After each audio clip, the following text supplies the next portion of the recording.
Assalamualaikum. Ini Kak Jen ya? Iya.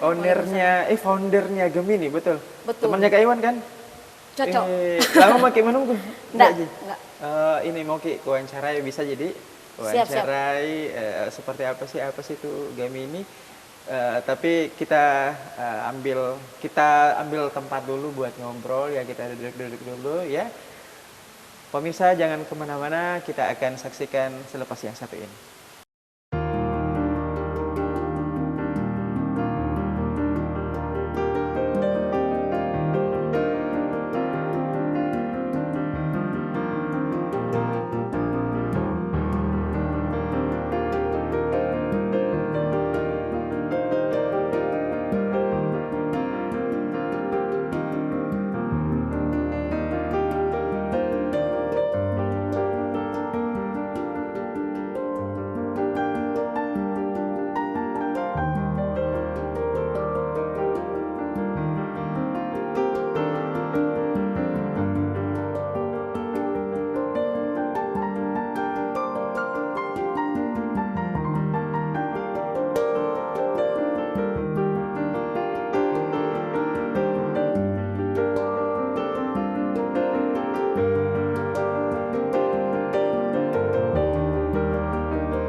Mari Kak Jen, silakan kita duduk.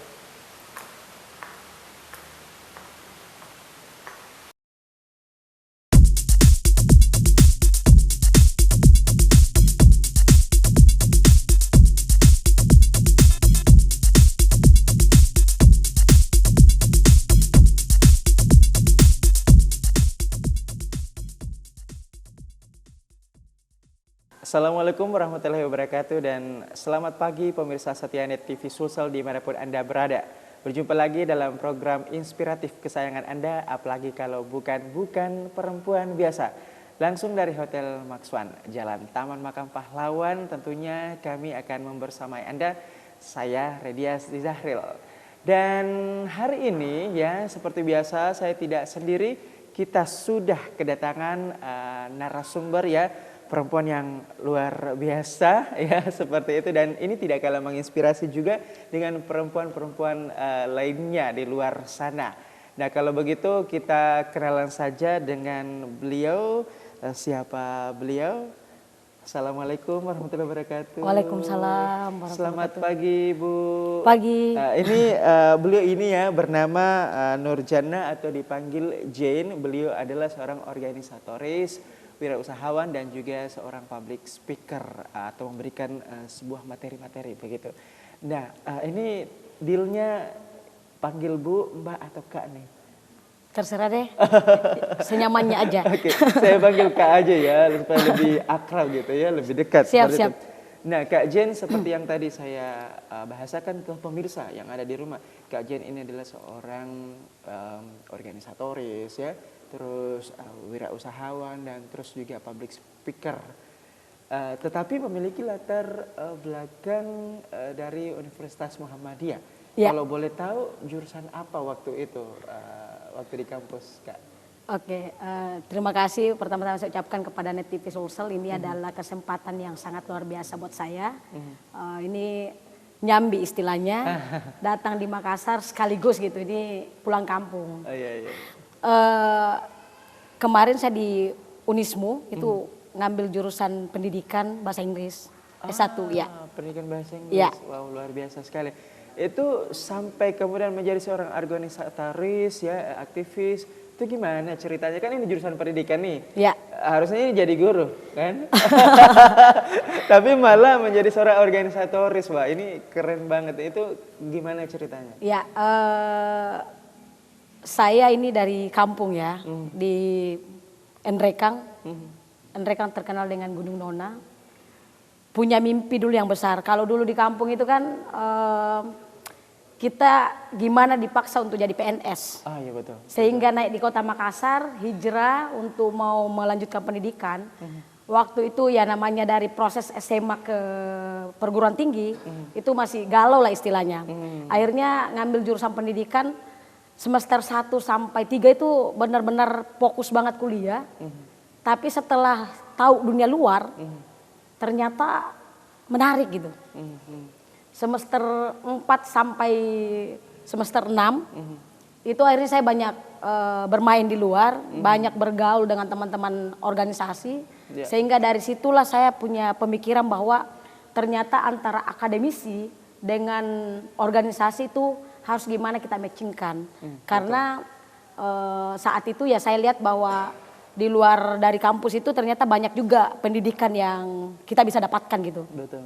Jadi Itu sih. awalnya ini dari circle aja ya, Ya. circle aja, kemudian berteman dengan circle-circle yang punya aktivitas di bidang organisasi, kemudian kenalan, kemudian masuk ke dalamnya sedikit demi sedikit, akhirnya Ya. kok malah tertarik gitu, Ya. kok enak ya, Ya. kok ternyata ini bagus banget kalau kita matchingkan kayak gitu. Ya. Akhirnya nyemplung lah, lama-lama kemudian udah deh banyak deh ya kayak gitu ya. Iya, iya. Nah kalau kita berbicara mengenai aktivitas Kak Jane nih ya sebagai seorang organisatoris, ini banyak di mana nih organisasinya?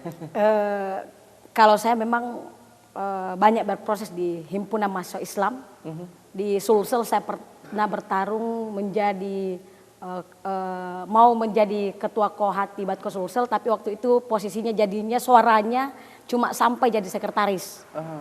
Okay. Kemudian lanjut juga ke Jakarta, akhirnya bertarung juga skala nasional di organisasi HMI khususnya Kohati. Dapatnya posisinya jadi bendahara. Kalau Kohati ini adalah induk HMI adalah induk ya, betul ya? HMI induknya, Kohati ini khusus perempuannya. Boleh tahu nggak akronim Kohati ini kepanjangannya apa sih? Korps HMI Wati. Jadi dia kepengurusannya itu ex officio dengan HMI. Kalau untuk di dalamnya ini sasarannya atau tujuan dari Kohati ini apa saja? Dia lebih kepada peningkatan kapasitas SDM untuk internal dengan eksternal. Khususnya perempuan. Iya, khusus perempuan. Ya? Dan sasarannya keluar ya, bagaimana? Internal dengan eksternal. Oh, internal dengan ya. eksternal. Jadi di samping meningkatkan internalnya, kemudian sasarannya juga untuk keluar juga ya. Ya. Seperti mungkin pemberdayaan ya. di luar sana, para perempuan di luar sana. Ya. Kalau boleh tahu program dari Kohati ini apa saja nih Kak Jen? Kalau programnya sih banyak ya Mas ya, karena ini kan kita godok di nasional. Betul. Kita godok di nasional, kemudian itu diforumkan dan itu masing-masing bidang. Masing-masing punya misalnya kayak ada bidang hal hubungan antar lembaga, ada bidang kajian dan advokasi, ada bidang